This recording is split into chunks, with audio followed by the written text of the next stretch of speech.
Bismillahirrahmanirrahim. Assalamualaikum warahmatullahi wabarakatuh. Bapak, Ibu, dan saudara-saudara sebangsa dan setanah air, alhamdulillah Indonesia termasuk negara yang berhasil mengendalikan pandemi COVID-19 dengan baik dan sekaligus bisa menjaga stabilitas ekonominya. Kebijakan gas dan rem yang menyeimbangkan penanganan kesehatan dan perekonomian menjadi kunci keberhasilan kita. Kalau kita lihat dalam beberapa bulan terakhir, pandemi COVID-19 semakin terkendali.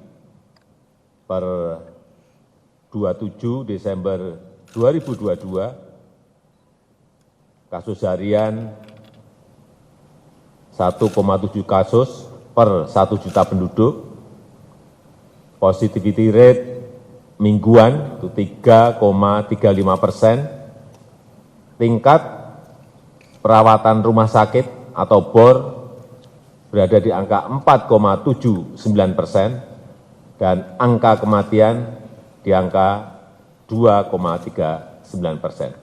Ini semuanya berada di bawah standar dari WHO. Dan seluruh kabupaten kota di Indonesia saat ini berstatus PPKM level 1, di mana pembatasan kerumunan dan pergerakan orang di tingkat rendah. Setelah mengkaji dan mempertimbangkan perkembangan tersebut, kita ini mengkaji sudah lebih dari 10 bulan,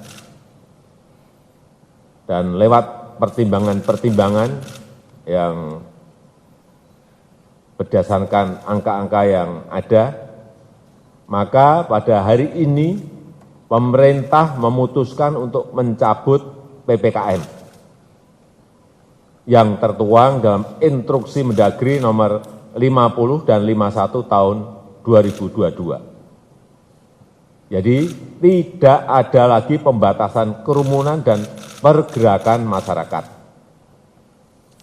Namun demikian, saya minta kepada seluruh masyarakat dan komponen bangsa untuk tetap hati-hati dan waspada. Pertama, masyarakat harus meningkatkan kesadaran dan kewaspadaan dalam menghadapi risiko COVID. Pemakaian masker di keramaian dan ruang tertutup harus tetap dilanjutkan. Kesadaran vaksinasi harus terus digalakkan karena ini akan membantu meningkatkan imunitas. Dan masyarakat harus semakin mandiri dalam mencegah penularan, mendeteksi gejala, dan mencari pengobatan. Kedua, aparat dan lembaga pemerintah tetap harus siaga. Fasilitas kesehatan di semua wilayah harus siap siaga dengan fasilitas dan tenaga kesehatan. Pastikan mekanisme vaksinasi di lapangan tetap berjalan, utamanya vaksinasi booster.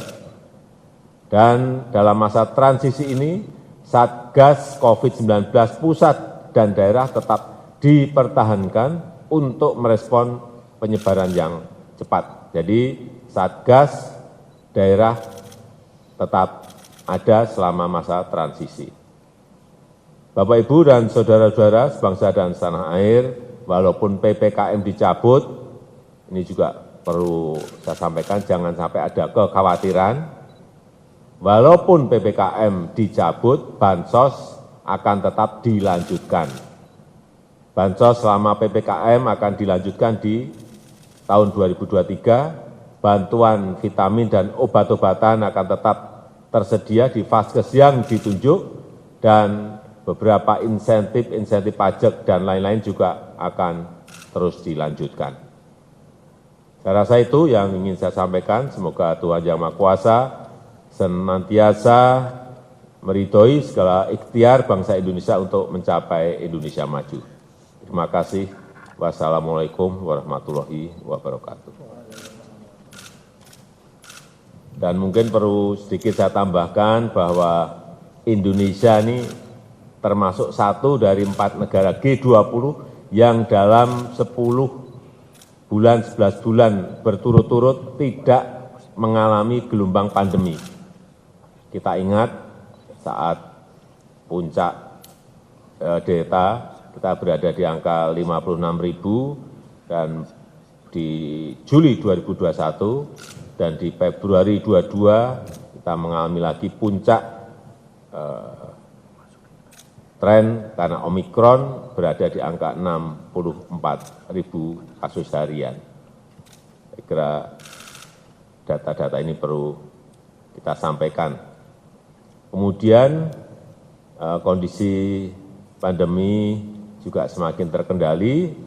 Kalau kita lihat kemarin kasus harian per 29 Desember hanya 685, kemudian angka kematian di 2,39%, bornya juga berada di 4,79%. ICU harian di 297. Kemudian ini yang juga penting, pencabutan PPKM ini juga dilandasi oleh tingginya cakupan imunitas penduduk. Jadi dari Sero Survei, ini kalau kita lihat angkanya, di Desember 2021 itu berada di 87,8%, 87,8%. Di Juli 2022 ini berada di angka 98,5%. Artinya kekebalan kita ini secara komunitas berada di angka yang sangat tinggi. Dan jumlah vaksinasi sampai hari ini berada di angka 448.525.478 dosis. Ini juga sebuah angka yang tidak sedikit. Saya rasa itu tambahan.